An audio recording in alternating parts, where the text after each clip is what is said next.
Good afternoon from Sacred Space at Titania's Realm.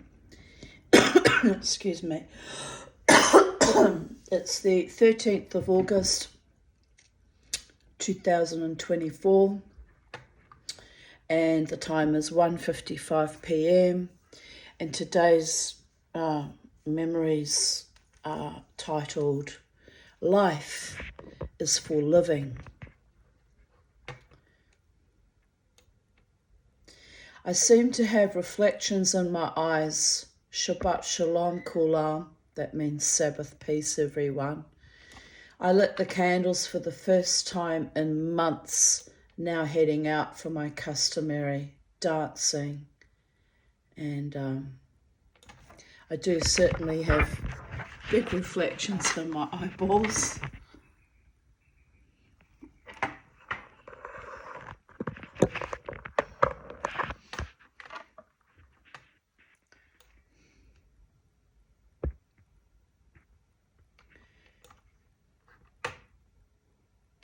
I haven't written anything from today's date, 13th of August 2024. I'm making potato and sweet potato chips in the air fryer, and I made what did I make for breakfast this morning? Can't remember now. Oh yeah, spring rolls. And then I don't know, I just feel blah today. I've been in bed watching videos, ghost shows and all sorts of interesting things. And I just feel kind of drained today, the last couple of days, probably because it's raining. But I mean, we need the rain. I'm grateful for the rain, don't get me wrong, but it's just, feeling a bit wrung out and a bit blah, but I'm okay. Just having some quiet time. So yeah, nothing exciting to report about today's date yet, unless something manifests later on in the day, but I very much doubt it. Anyway, 13th of August 2023, 12:17 p.m. It's a glorious day. I just finished updating the entire rest of the year 2023 on my Vocal Media journal. Now just waiting for them to be republished. It's been months of labour. Frankly, I'm utterly exhausted, but I'm happy that my stories and rantings and ramblings and musings are carefully preserved, except for the ones they randomly censored, which I'm not happy about, but anyway, there is that. I will continue to add to them each day if I have anything to say about life or any interesting occurrences. But I think it's time I took a digital detox for a while. 13th of August 2022, 1:11 p.m. Blessings from the angels. It's cold and wet today. Pretty much same thing 2 years later. So I stayed in bed and cranked up my electric blanket. I'm very exhausted, but glad I danced last night. Life is for living, indeed it is. Yesterday I visited the Mount Gravatt Cemetery. There were 13 freshly dug graves in the Orthodox Jewish section, one of which was a child's. I don't know who these newly deceased are, as I no longer keep contact with the Brisbane Jewish community. So it was a tad astonishing. I don't know if the deaths were COVID related, but it was a humbling reminder that life is, as ever, precious.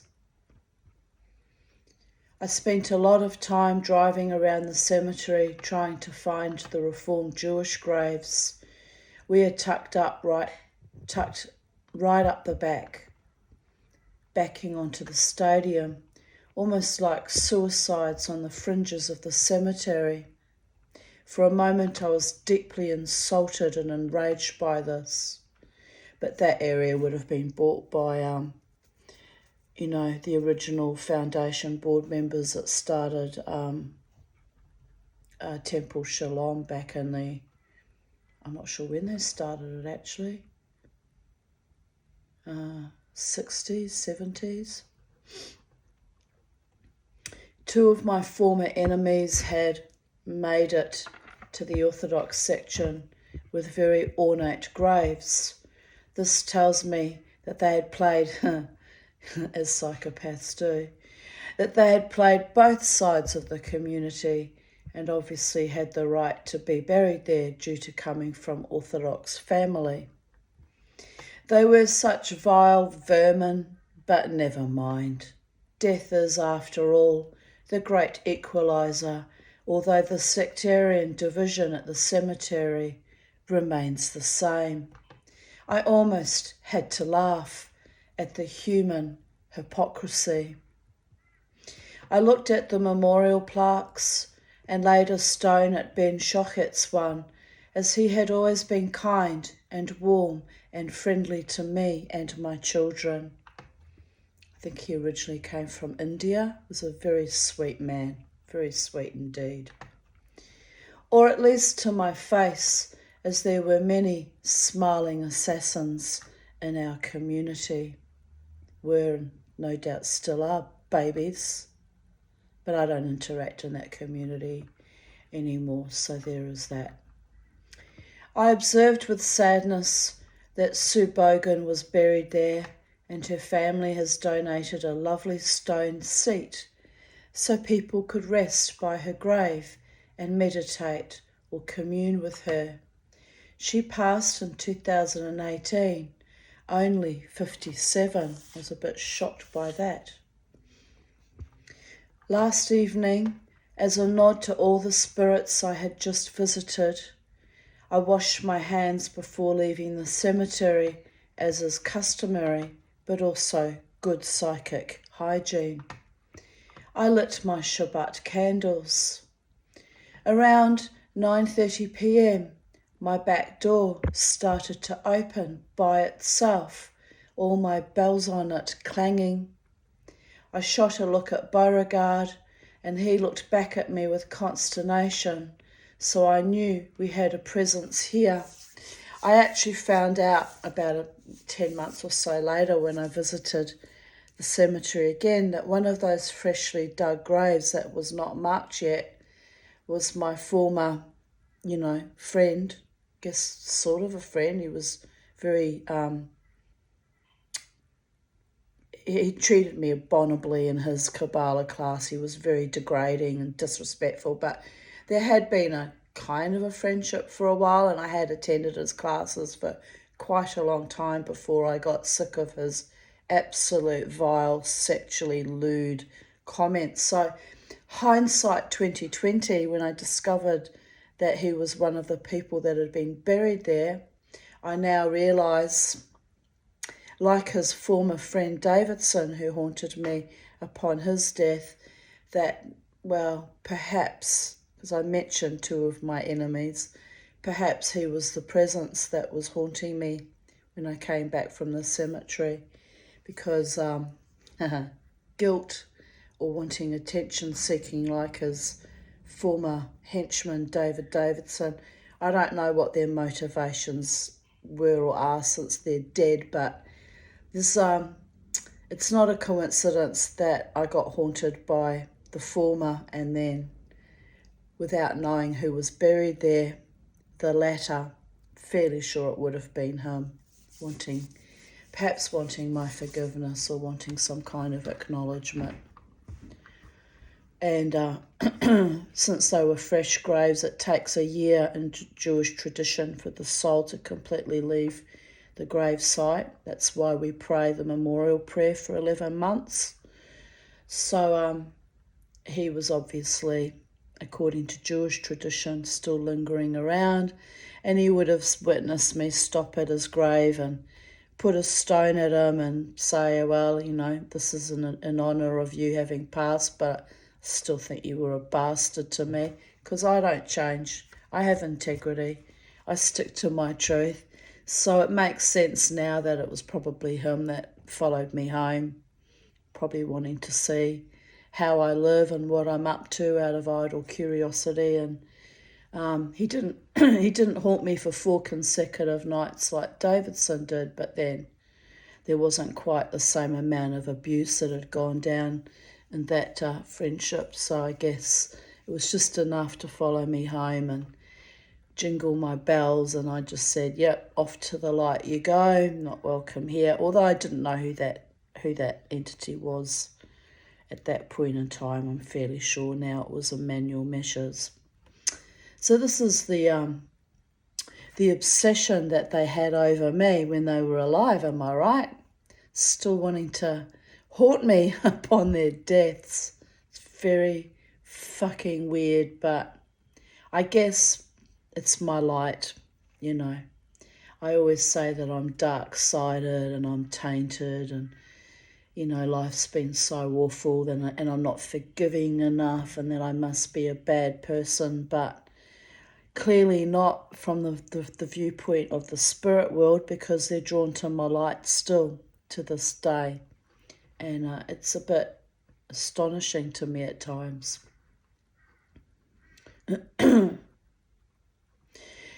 I was going dancing and was already made up and ready.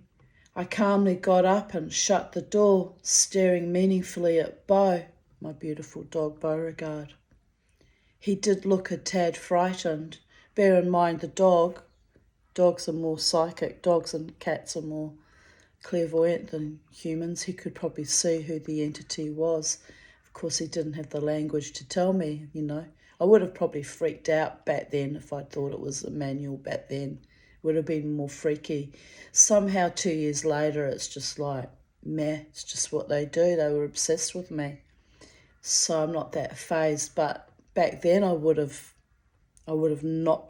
been smudging the whole house. I would have been exorcising. I would have gone into full-blown spiritual warfare mode if I thought it was him back then. That's how evil I consider him to be. But anyway, no harm, no foul. All he did was ring my bells, which he'd always wished he could have done when he was alive. Am I right? Kind of bit of humour in that. And then, you know, opened and closed the door and just let his presence be known, upset my dog. And, you know, he didn't really do anything particularly terrorising, thankfully. I told him it was okay. My dog, I mean. I was telling my dog it was okay. Just somebody followed me home from the cemetery, which, given I washed my hands, they are not supposed to, because, you know, I even said the special blessing for washing of the hands, and it's meant to be a purification. They're actually not supposed to follow you home when you know, do that little ritual. But this is the power that I seem to hold over them for some astonishing reason. They had to kind of, you know, let me know that they were around, that they acknowledged that I'd been to their grave, although, to be fair, I had no idea at that point in time when I went there, because they were just all new, freshly dug graves, whose grave it was. And I didn't leave the stone on his grave till, about 10 months later, or it would have been 11 months later, when he had his very ornate headstone put on.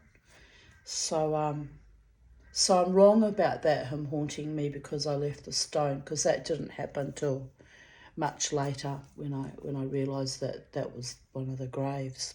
So, however it works, he was buried there, and he did indeed, I believe, can't prove it, could have been another spirit from the cemetery, follow me home. But it's just the modus operandi makes sense that it would have been him, because the other ones would have had no reason, no connection or interest to follow me home.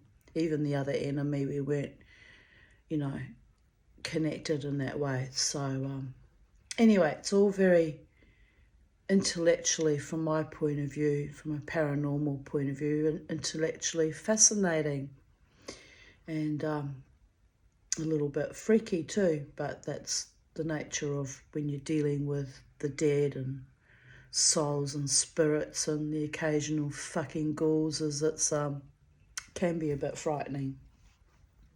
Here I write, it didn't feel threatening, just more attention seeking. I went dancing, as is my usual custom on a Friday night on the Shabbat, and had a nice time, although the vibe is not quite the same.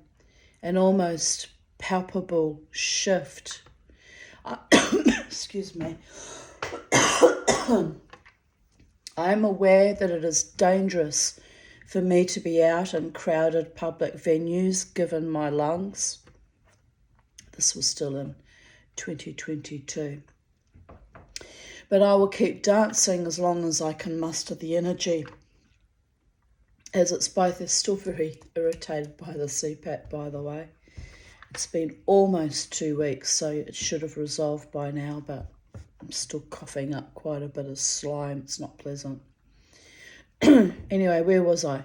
I will keep dancing as long as I can muster the energy, as it is both a spiritual triumphant defiance against a society gone wrong and a good cardio workout. And also, chance to hear live music presented by my wonderful, talented, handsome and beautiful friends, Ness and Ramjet. And, and have my wild dance, which brings me to catharsis and helps me spiritually as well as physically and emotionally and mentally, and opens up my creativity. It's no accident that yesterday, which was Monday, I got the urge to work on silversmithing again, which I haven't felt like doing for months. So it's like the dancing and the reaching catharsis and that energy I put into it does open me up more creatively. So it's very, very healthy and wholesome and life-affirming for me to carry on with the dance. I found myself being danced with by mostly black women, a beautiful African young woman who told me she had been watching me, who finally summoned up the courage to dance wildly and joyously with me, which I thought was delightful. I had observed her looking at me earlier in the evening, really shy but kind of fascinated, and then after a few drinks and she'd loosened up and warmed up a bit, she joined me in the dance, and I must say it was quite wonderful.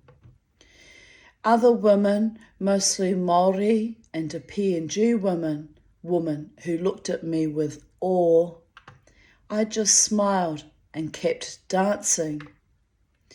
I also noticed that security were watching out for me when one drunk man started invading my tiny, preciously guarded space. I am grateful for that, as they know I lose my temper towards the end of the night from exhaustion from dancing, and the drunks who get on my infamous last nerve. I mean, I try not to lose my temper, but it can get a bit fraught when you're being hassled by weirdos and creeps all night long, So I was grateful that I noticed. This was back in the days when I was dancing at the Live Wire bar. I was grateful when I noticed I was being protected and watched over a bit. We're just going to go and check on my chips because I cooked them for 30 minutes, but I want to make sure they're well cooked. I might put them in for longer.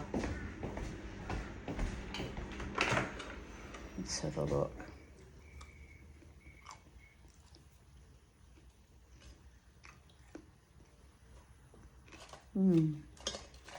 Yeah.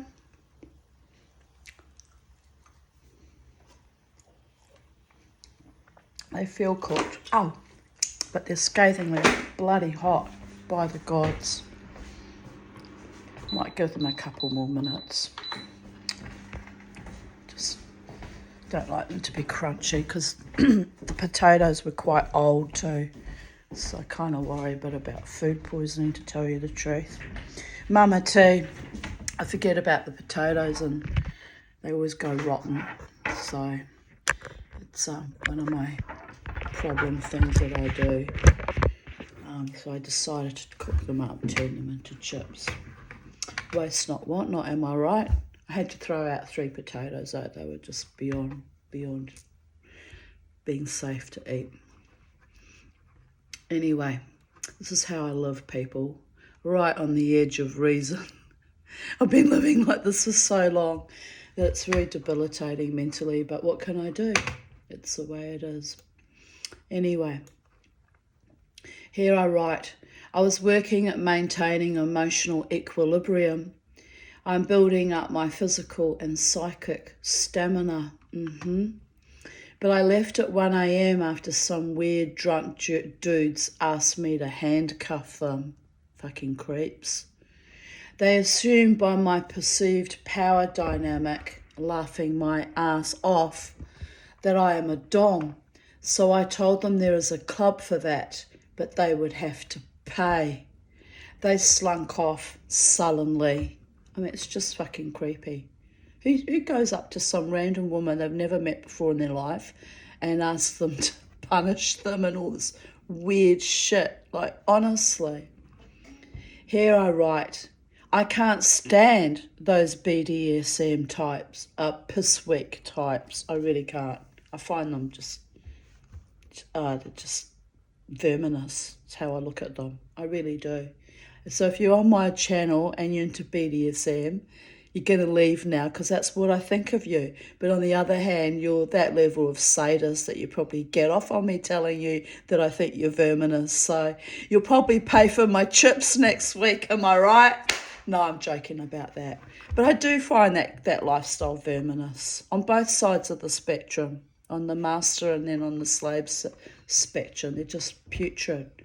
Oh, it's like being slimed. Every time I see them, I'm just like, oh. Gross. It nauseates me, actually. It's enough to put me off my fucking chips. But I realised they were all getting feral and I had bounced myself on my Airwear Doc Martens past my last raw nerve, so it was time to retreat to my sacred space again. Le Danse Macabre continues, but on my terms, babies. People were very affectionate last night. Several women kissed my cheek. It was a tad alarming as I feared getting the cuff from their sweet intimacies, but I don't reject it as, after all, living or dead, we're all humans and a little sweetness goes a long way. And if at any time I don't survive, at least I made my life beautiful and danced to my own immolation. Admired by the few, even as I was greatly reviled for holding true to my values.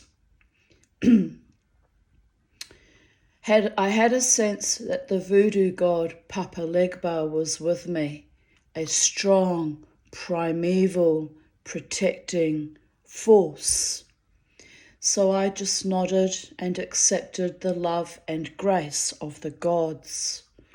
There has been a lot of spiritual communiques and even gifts in recent days. So someone, capital S, up there has my back. My scarred and itchy back, as the scar tissue on the several slices and dicings are very irritated lately. It would behoove me to soak in the ocean as soon as the weather warms up. A good long swim in seawater is just what the doctor ordered. Spring is coming. 13th of August 2021. Killed, in brackets, killed by Philippines abalone. My Phillips's family did love to keep trying to kill me. My lungs are not happy this morning, not happy at all. I didn't think I breathed too much shell dust in, but judging by the ache in my sternum and the phlegm I just coughed up, I am dying for my art. And here's the astonishing thing, 3 years later, still kicking on, babies. Don't ask me how. I honestly don't know. Anyway, here's some lovely photos of me, looking quite pale and flush, but having kisses from the Charlie, am I right? Mama T.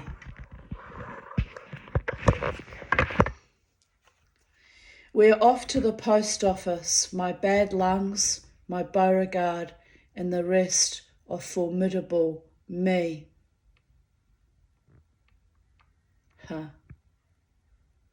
Here's a photo of the bow. We were on a mission, we were. Yes, we were on one of Mama T's missions by the gods. I'm walking back from the post office. $9.15 to post a shell to a total stranger. Holy hell, but random acts of kindness are getting expensive. I said to the nice man behind the counter that I need to turn to prostitution and drug running just to survive. He smiled behind his mask and wryly replied that I am living in the right place. I replied, I know, hell. But what else can people do to assuage their misery and trauma than take drugs to dull their agony? I do it with chocolate and fried foods, which is why I'm fat and mostly out of my mind. Then we both laughed and laughed.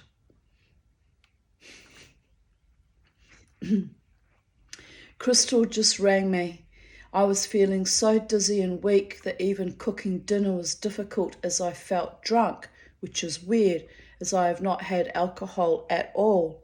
She told me she was also feeling dizzy. We had a lovely, pleasant chat. Makes me wonder if there was poison sprayed in our skies that day, because why would my daughter, who's much younger than me and should be healthier than me, feeling dizzy on the same day I was? We don't live together, so it's a bit weird when you think about it. Or something in our water supply. I get very paranoid about that. That's the one thing I'm paranoid about, is our government's dosing our water supply. You wouldn't know. You would have no idea. They've only just announced recently that there's been PFOS from plastics in our water supply for at least 10 years. So, frankly, it explains a lot why our population has been so muted and dulled down and unwilling to fight for themselves. We've been systematically poisoned for at least a decade. Anyway, I'm livid about it, but it's only just found out. So now I have a water filter, but it's in a plastic jug. Oh, the irony. It's not really much difference, is it? But anyway, hopefully it makes some difference. Crystal just, oh no, I read that. She was also feeling dizzy. Right, here we are, back in the room. We had a lovely, pleasant chat. She recommended I watch the fungi documentary on Netflix. She told me how much she loves wildcrafting and searching for interesting or rare mushrooms in the forest. I told her my grandmother Eva did the same, as did my Phillips forebears.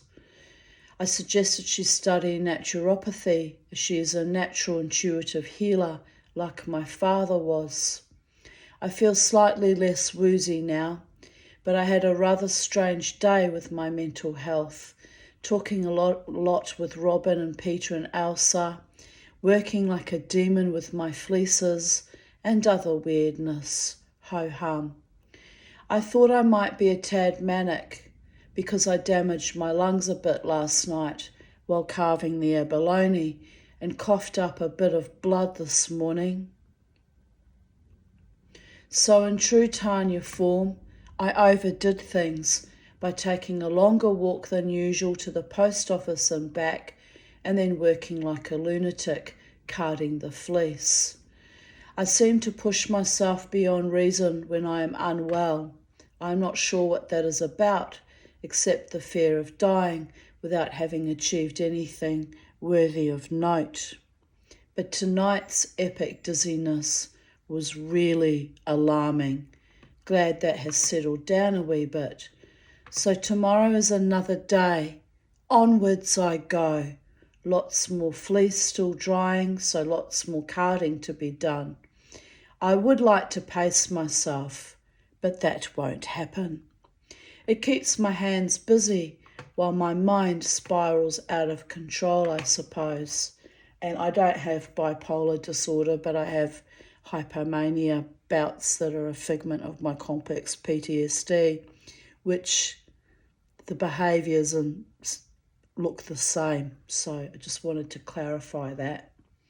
No stigmatisation of bipolar people though, but I've been stigmatised, accused of having bipolar and treated really, really badly by my government agencies and my mother's husband and other entities that were vicious for a disease I don't even have.